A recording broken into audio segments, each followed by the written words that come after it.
Hello and welcome to another Cygnus Destroyer ROM hack video. This one comes from Pacnsacdave, the creator of the Freddy vs. Jason game that I featured earlier this year, and is based in an iconic series involving a time-traveling phone booth. Not that one. I'll try to defend that eventually, but that's for a different show. No, I'm talking about the world-famous TARDIS and the ever-popular Doctor Who.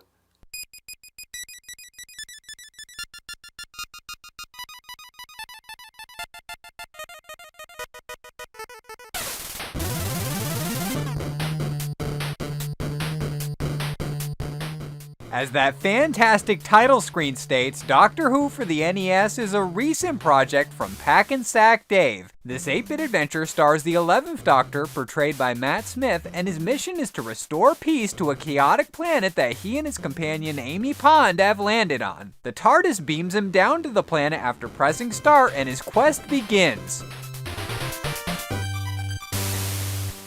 Since this Doctor Who journey is a ROM hack, it derives from a pre-existing Famicom title called Cosmo Police Galavan. Cosmo Police Galavan is a Metroid-esque platformer, so naturally Doctor Who is as well. The hero of the former wields a laser sword, whereas the Doctor uses the signature sonic screwdriver. The weapon starts out fairly weak, but its power increases as the character levels up. The enemies that the protagonist encounters are mostly plucked from the series and include the Cybermen and Daleks, although some of the foes from the Famicom release were retained. The sprite-swapped adversaries all look great, but the Weeping Angels are far less menacing than they are on the show. Dare I say they're downright adorable?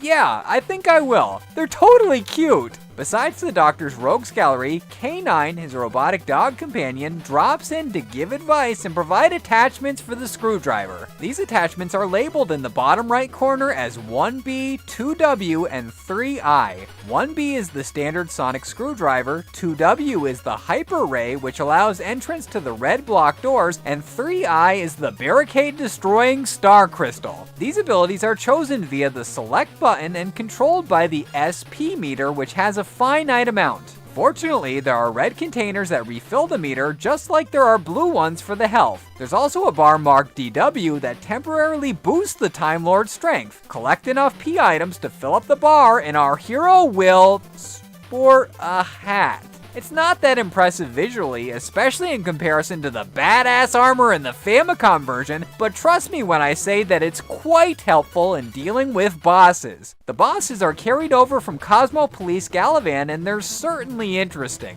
The first battle is with an eyeball creature that is vulnerable to the saw attachment, and this is followed by a flying fire-spewing demon. My favorite was a mini-boss that offers to teach something good for a fee. If her offer is accepted, she takes the SP and disappears from the scene. If it's rejected, she attacks and we have to eliminate her, which is how the saw attachment is rewarded. Defeating the demon will open up the cave setting to a new environment with even more hazards and enemies.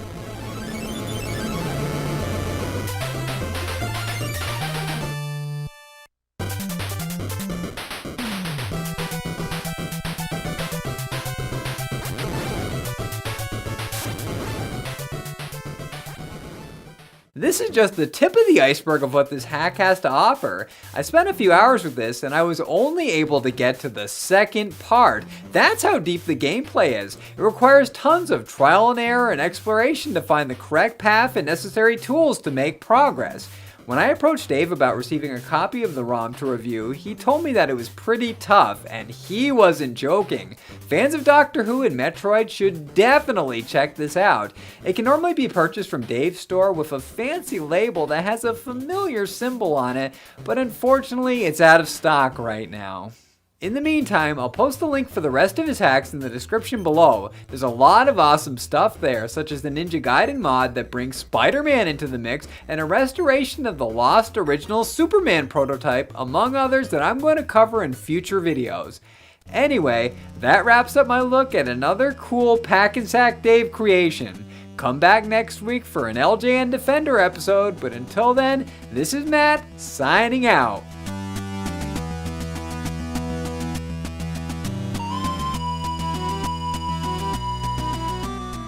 Thanks for watching, everyone. Be sure to come back next week for a new LJN Defender, but until then, you can check out these videos on the screen right now.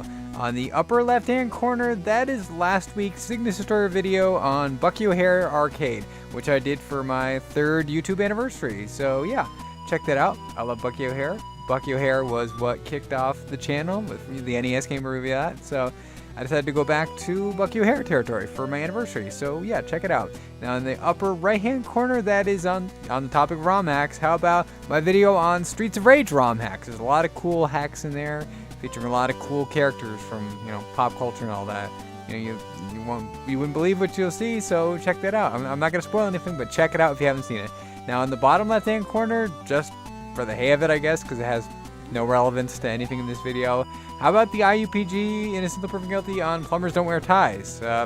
Yeah, it's a game, and yeah, it has a bad reputation, so I give it a verdict in that episode, so check it out. And as always, for anyone who's new to the channel, if you like what you saw and you want to see more, click that red box right there, and that'll subscribe you to the channel and be able to keep up to date with all my current content. So until next week and another LJN Defender, I will talk to you guys later. Bye-bye!